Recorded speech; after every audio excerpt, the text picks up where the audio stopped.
Então, paciente que chega com 3 dias de soluço, como que a gente vai conduzir esse paciente? E mais, e se tivesse uma semana, um mês, ou não, acabou de começar o soluço, tem 2 horas, como conduzir esse tipo de paciente? Primeiramente, vamos definir o que é um soluço, né? Todo mundo sabe, claro, mas de maneira geral, o soluço, a definição clássica, a ocorrência é uma contração súbita da musculatura da caixa torácica junto com a musculatura diafragmática, fazendo com que o indivíduo faça uma inspiração profunda e, repentinamente, no final, geralmente, a glote fecha, produzindo aquele som característico do soluço. Então, essa é a definição do soluço. E por que ele ocorre? Puxa, isso não tem uma resposta bem específica, isso não tem ainda uma etiologia muito bem esclarecida. Sabe que tem relação, claro, com o nervo frênico, responsável pela contração do diafragma, lá nos núcleos do nervo frênico, uma relação com o centro respiratório, com o hipotálamo, tudo isso meio envolvido e desenvolvendo esse sintoma. Em alguns pacientes, isso é frequente, mas geralmente reverte poucos minutos. Então, às vezes, alguns minutos, algumas horas, reverte, porque soluço todo mundo já teve ou vai ter, e várias vezes, né? E é muito raro encontrar alguém que nunca teve uma crise de soluço. É um sintoma bastante incômodo.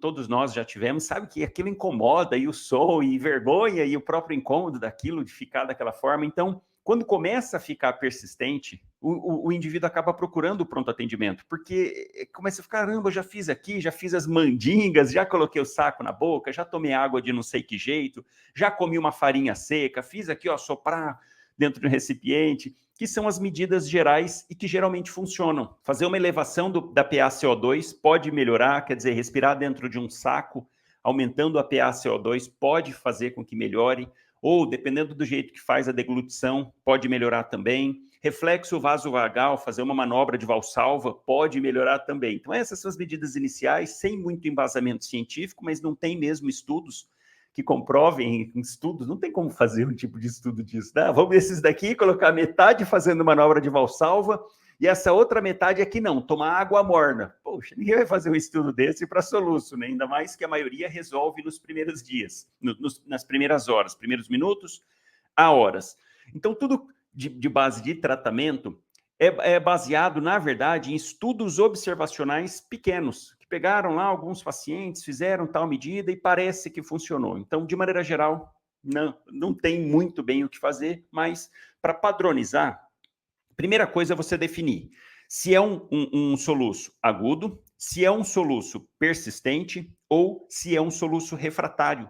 Porque isso também já vai te ajudar ali na hora de frente com esse paciente. Aquele soluço que começa até 48 horas, até 2 dias, é início agudo. Aquele soluço que dura de 48 horas a 30 dias é o soluço persistente. E o que dura mais do que 30 dias, soluço refratário. Porque a partir disso, a gente tende a ser mais agressivo no tratamento, dependendo do tempo de evolução desse soluço. Uma coisa é o indivíduo, doutor, comecei a soluçar agora, faz 30 minutos. Puxa, faz aí, ó, respira dentro de um saco, toma água, enfim, faz as medidas aí que a gente já sabe do dia a dia, popularmente difundido, porque faz 30 minutos, não precisa entrar com medicação de maneira agressiva, nada disso.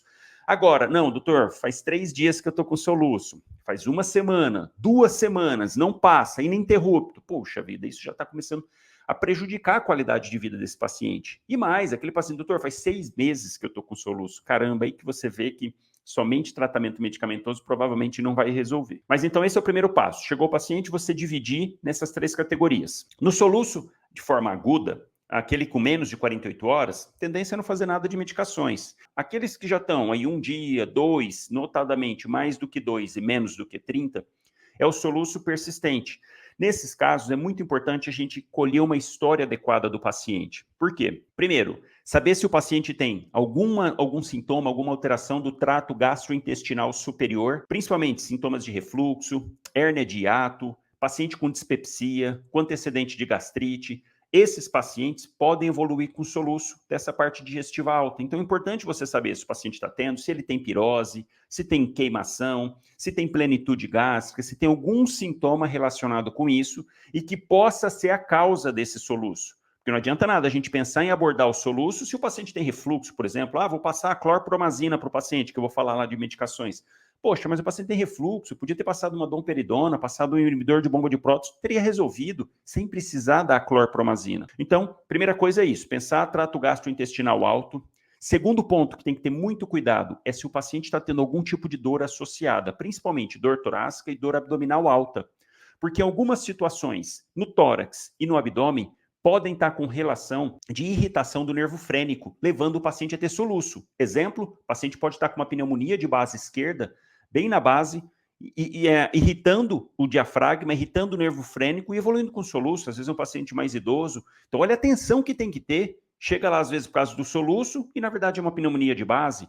Ou paciente com alguma outra comorbidade da parte abdominal, fez lá uma colecistite, está com, é lógico que vai estar com mais dor, mas dependendo se o paciente diabético não pode ter menos dor, mas às vezes fez um abscesso, está com abscesso subfrênico. Caramba, não adianta você tratar o soluço, sendo que ele está com um problema de uma peritonite, está com uma alteração ali da parte abdominal, doenças inflamatórias intestinais, dependendo da situação, o paciente pode evoluir ali com irritação do nervo frênico, às vezes perfuração de alça, Então é muito importante você também avaliar isso, se tem dor torácica, se tem dor abdominal alta, se tem sinal de peritonismo, ou se na ausculta tem alguma alteração pulmonar, principalmente, ter atenção com isso. Outra coisa, o paciente pode fazer um IAM de parede inferior e evoluir com soluço também. Então, muita atenção, pensar como um todo, não tratar exclusivamente os sintomas, sim o paciente como um todo. Uso de drogas ilícitas, alguns tipos de estimulantes podem estar relacionados com isso, uso de álcool, pacientes etilistas evoluem com o soluço, então também questionar isso do paciente.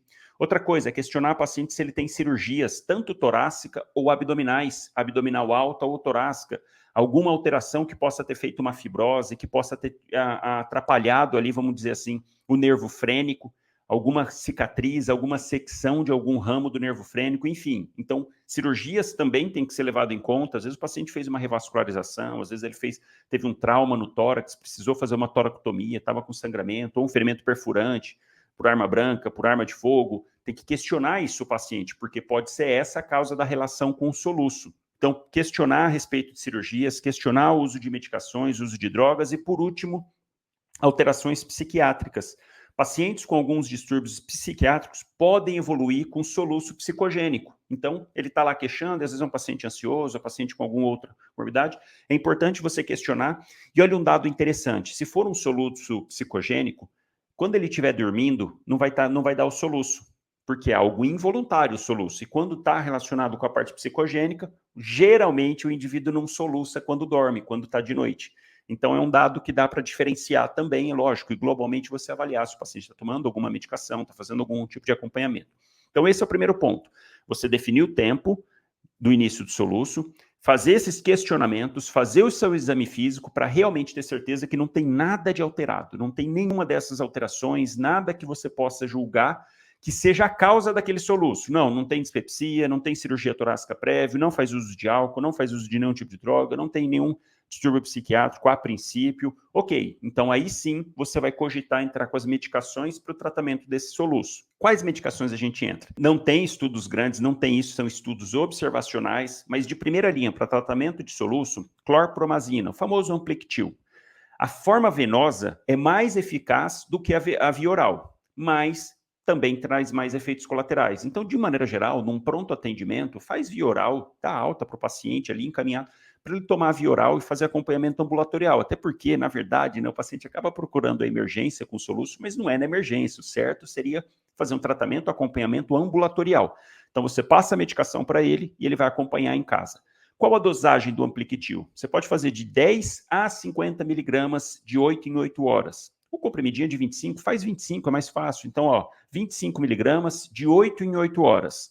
5, 7 a 10 dias no máximo. Então, você passa para ele, faz a receitinha, passa a clorpromazina, 3 comprimidos por dia, de 8 em 8 horas. Essa é a primeira linha. Efeitos colaterais da clorpromazina. Vertigens, pode dar um pouco de náusea, pode fazer síndrome extrapiramidal e um pouquinho de hipotensão, sendo que a hipotensão mais mesmo é quando faz venoso, por isso que tem que fazer bem lento. Uma alternativa à clorpromazina é o Aldol. Você pode fazer de 1 a 5 miligramas, de 8 em 8 horas também. Eu sugiro começar com uma dose mais baixa, 1 miligrama de 8 em 8 é o suficiente, de 5 a 7 dias também. Então, ou clorpromazina ou Aldol como primeira linha. Segunda linha, metoclopramida. Metoclopramida é uma medicação que vai ter muito menos efeitos colaterais, mas também tem uma eficácia menor do que a clorpromazina.